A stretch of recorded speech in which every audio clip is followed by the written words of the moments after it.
Hi all and welcome to CSX West Isola. On my layout I've got a couple of buildings which have been kit bashed from Scalescenes card kits. By the way, a link to Scalescenes is in the description below.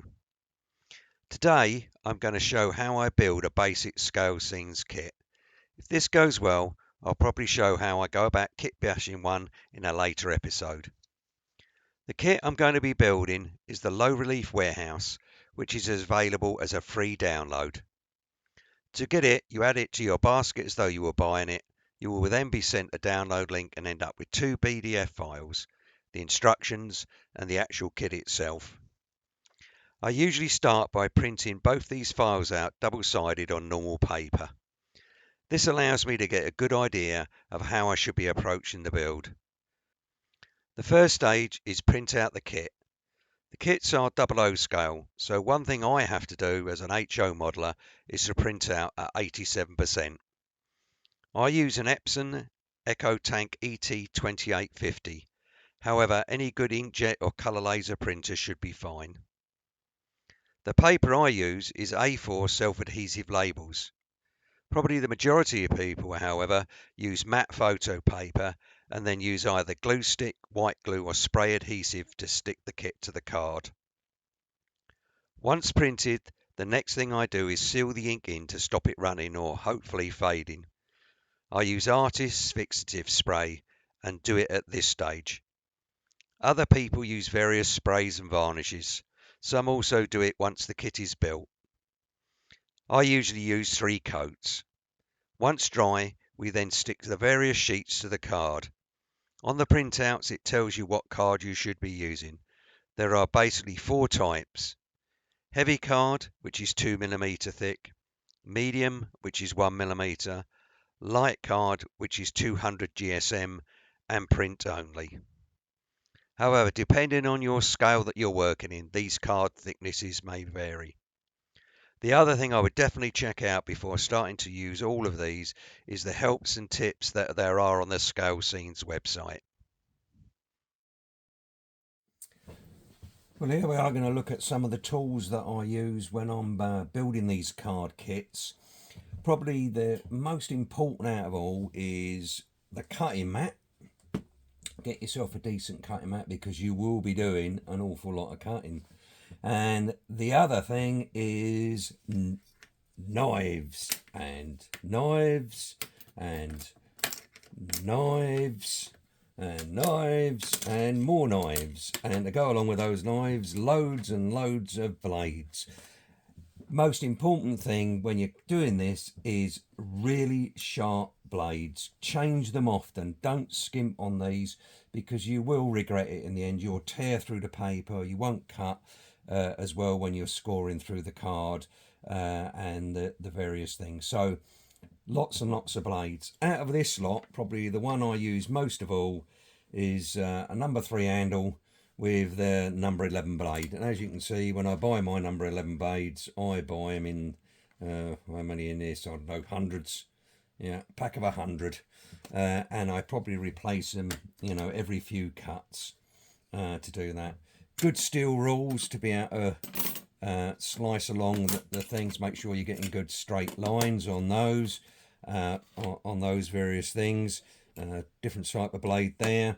One thing that's really good is getting something like this, a roller. What this is used for is when you're initially sticking the paper onto the card and you want to get a good airtight seal with no bubbles.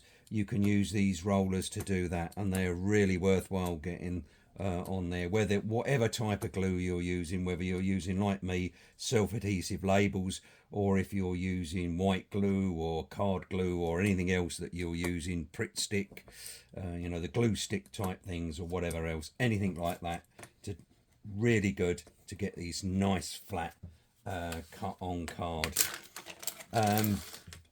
Talking about glues, the one I tend to use a lot is this one, which is Rocket Card Glue. Some people use Pritt stick to do it. Other people use spray adhesive or whatever. But when you're gluing cards, the edges on there, then this is really useful. A couple of other useful tools that I've got which I picked up somewhere, are some things for doing corners with, so they make sure you get your corners nice and square when you're putting things together.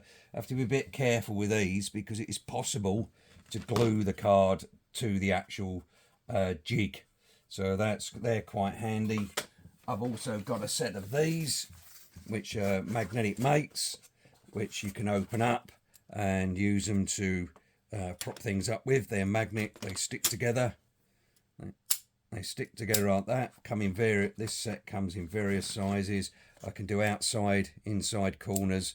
So again, when you're doing something, spin this round and you're trying to glue a corner, then you can actually put them like that to hold the corners square when you're doing it. Different sizes, different shapes on there. So that's basically all the tools that I use when I'm doing it, as you'll see as I go along. So now we've printed out our kit and we've stuck it to our card using whatever method you use. In my case, as I say, self-adhesive. So here's our heavy card, our 2mm with its stuck to it. This is our medium, the 1mm with its sheet stuck to it. And then we've got some thin card, 200 GSM with what it's stuck to it. And then we've got a few sheets which are print only. These print only sheets tend to be called we talk about cover layers, and we'll have a chat about what they are as I go on to the first stage. So most of our kit is made up where we have, for instance, in this case, we've got a backing sheet, if you like, at the base layer. So for example, our front wall, this is our base layer for it. The reason we want this is that this is going to be cut out with the door openings, etc. As you can see, quite often they use the space for where the cutouts to put other stuff into on there. Our cover layer, in this case, this is our cover layer for the front wall, is this. What this has got on the door openings, they're actually, the bit you're cutting out on the cover layer is smaller than the part you're cutting out on the base layer. The reason for this is these will then wrap round towards the back, as we see when I get round to it. These will wrap round to the back and means that you've got no bare card showing. These will wrap round and look like they're part of the doorway. So when we come to cut these out. So that's, if you like, really common across all these various Scalescenes kits and other car kits, is this idea of having a base and a cover, so that they serve two different purposes, if you like. Quite often in my on my bigger kits, when I'm making them, I don't use card like this to do it. I use either long sheets of card, so I've actually got A2 sheets of card that I can stick to have multiple things stuck to it, multiple lengths of wall stuck on one sheet of cardboard to make it seamless. Or I might use 5mm foam core board to actually use as the base layer and stick them to. When I do the follow-up video for this, which I'm hoping to do at some time, showing you how I kit bash a Scalescenes kit to make something different like I've done before, that's the sort of method I'll be using on here. So anyway, coming along to cut these out, nice fresh blade and a nice and a steel straight edge to do it with. When you're doing it, you obviously want to try and cut so that if you do slip, it'll go to the waist side of any cut that you're doing. Similarly, when you come to inside corners, you can see this here, there's an inside corner there. You want to cut away from the inside corner so you don't accidentally score through and cut through the other part. Now, it's not too bad when you're doing a base layer, as long as you don't cut all the way through the card, because you're not going to see the base layer anyway once it's completed. But obviously on a cover layer, it's a bit different, although you can get round it on there. So when you start cutting these, you want to put the steel rule on, get your straight edge along it, waist side on there, inside corners, all the other bit. Start very lightly when you start to score through these. Don't try and do it in one go. The reason is the first part you're cutting through is actually the paper that is stuck to the card. So you want to get through that without causing any problems on there and actually tearing it and so on. And again, all the way through, just keep it nice and gentle and score a bit at a time. Patience definitely is a virtue here. If you go too fast, you will end up that you won't get straight cuts. So you want to really go through a slow space. Similarly, when you do the cover layer, this is probably even more important to take your time. Yep, you're not cutting through card, you're only going to go through the paper, but this is the bit that's going to show. So you want to be really careful when you're doing this. Now, some of the tips that I would do with the cover layers is when you're cutting out things like doorways, remember what's going to happen here. So for example, if we have a look on here on the base layer, this is our window that we're going to cut out on here. So it's a nice oblong shape. When it comes to the cover layer, it's virtually just a slit with a couple of triangles in, because these two parts here are actually going to wrap round the base layer to cover it. So that's something to bear in mind. It does look a bit different on here. Now, one of the tip I've sort of got that I've sort of discovered is when you're cutting out these particular parts here. So for example, if I zoom in a bit, hopefully. So when you're cutting out, for example, a doorway here, you can cut the triangle out, but don't cut this part out. Later on, once it's actually stuck to the base layer, you can then slit down the middle here and then it'll fold back. The white won't matter because it's going to be at the back and you won't be able to see it anyway. The reason for this, if you cut it all out and just leave this here, this part here is then separated from this part and can move. What I've done, just to give you an idea, is I've got something, I mean, on this particular kit, it's not too bad, but this is another kit or part of another kit that I've sort of quickly cut out just to show you. So here, this is what I recommend doing. So I've cut out the top, say very roughly, because I just wanted to do it quickly. I've cut out the top, I've cut the bottom bits out, but I've left these intact. That now means that's actually quite strong. When I come to try and stick it down on the piece of paper and move it around, it's quite a strong bit of paper. Also, it's not going to move. It's not going to separate here on that side. On this part, however, where I've cut it all out, you can see here, this is now quite a flimsy array. Trying to stick this down onto the card and getting it level is actually can be quite tricky, and you can actually end up really easily tearing this part up here. So that's why I recommend doing it that way. So what I'm going to do now then is I will carry on and cut out the pieces I need. As I say, some people will cut the entire lot out as though it was a kit, so they end up with all the different parts. So they cut every single part out and have it out there. Same with the base layers. They cut everything out and have it set. I tend not to do that. I tend to cut out the pieces as I go along. So what I'll do is I'll cut out these first two pieces for the front wall, and then we'll come back and we'll join again in a minute and we'll show what happens then. Okay, I finished out cutting out the front wall part. So here we've got the base layer. Doesn't look too brilliant when you look at it like that, but most of this will be covered up. Things you've got to make sure on, I've used sanding stick to get these corners square on the various bits and pieces. Also, any, I suppose, burrs, as you would call them, sanded off on there, and also try and make this front part as flat as possible, because obviously this is where the cover sheet is going to stick to. So this is the cover sheet cut out on there, just print only onto, as I say, I use the self-adhesive, but other people use just normal paper and then glue it down. Things that I've done, as you notice, I've cut out these doorways, but what I haven't done, as we just discussed earlier, I haven't actually cut out the entire thing on any of these. They're left. It just makes it, I find anyway, easier for when you actually come to stick it down. You haven't got the ends wobbling, as I showed earlier on this thing.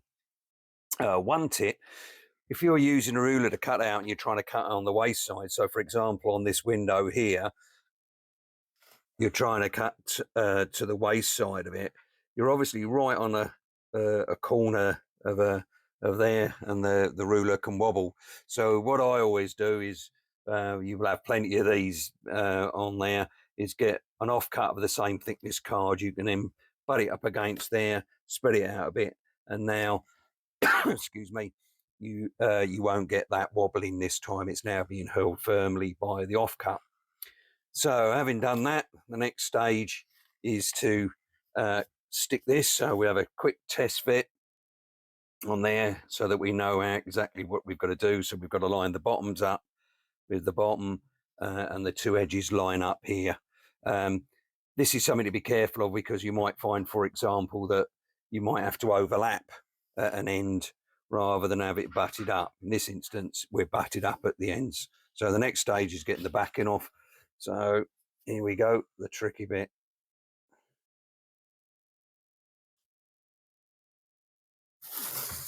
So all getting off. This is where, as you know, anybody who's used sellotape or anything like that, you're forever sticking it to yourself.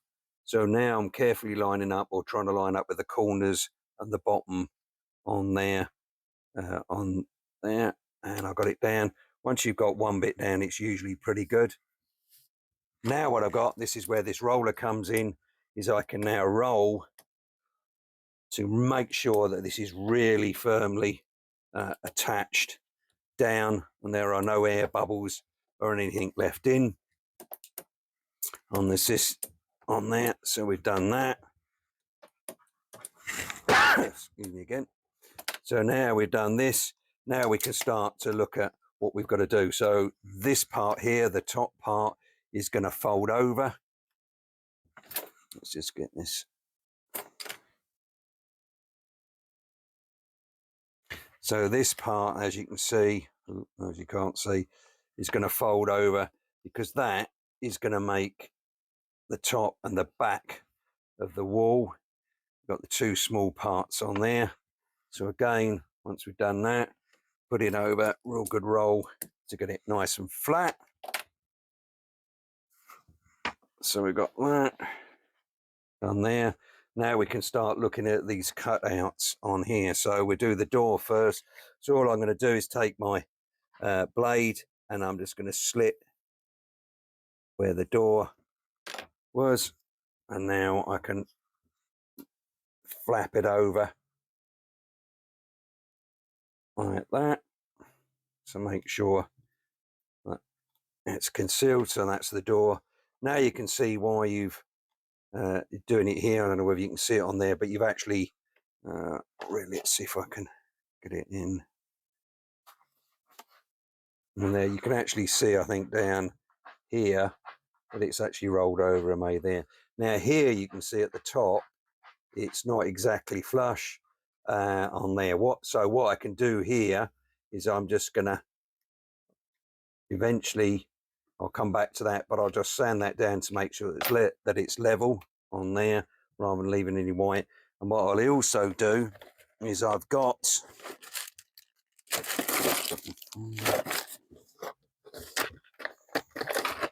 these sort of pens, and what I can do with these is I will go on any uncovered cardboard and just blacken it in. I'm not showing this very hard.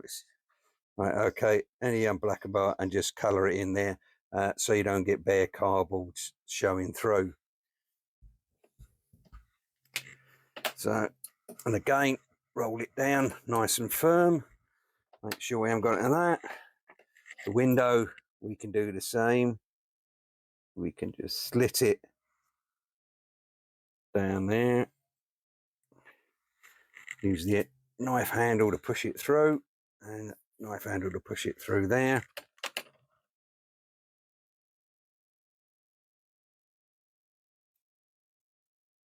Fold it over, get it on the back side, and give it a good roll there to get there.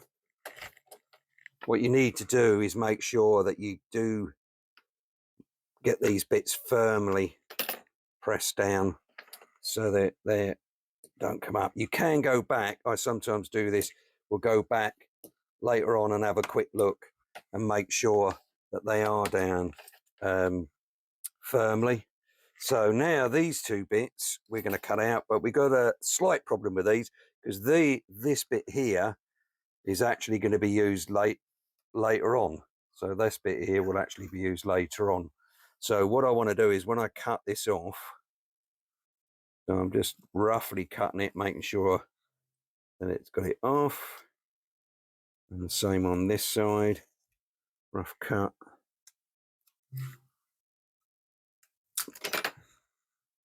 And then I'm going to stick it back on the backing paper that it originally came with to save for later.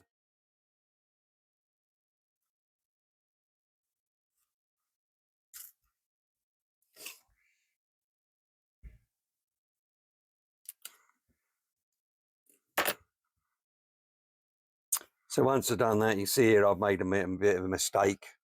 I've actually torn it as I was cutting it, but we'll deal with that because as I fold it over, it actually disappears on there, and that's one of the things that's quite good with these kits. They can be quite forgiving on there. Also, the big advantage is if you do make an absolute cock up of it and you ruin it, all you've got to do is print out another sheet of paper and have another go at it. It's unlike maybe the plastic kit where if you get that wrong, then it's wrong. There's nothing really you can do about it. So with these, it's quite easy just to print out another cover sheet and have another go if you wanted. So we'll gradually go on these.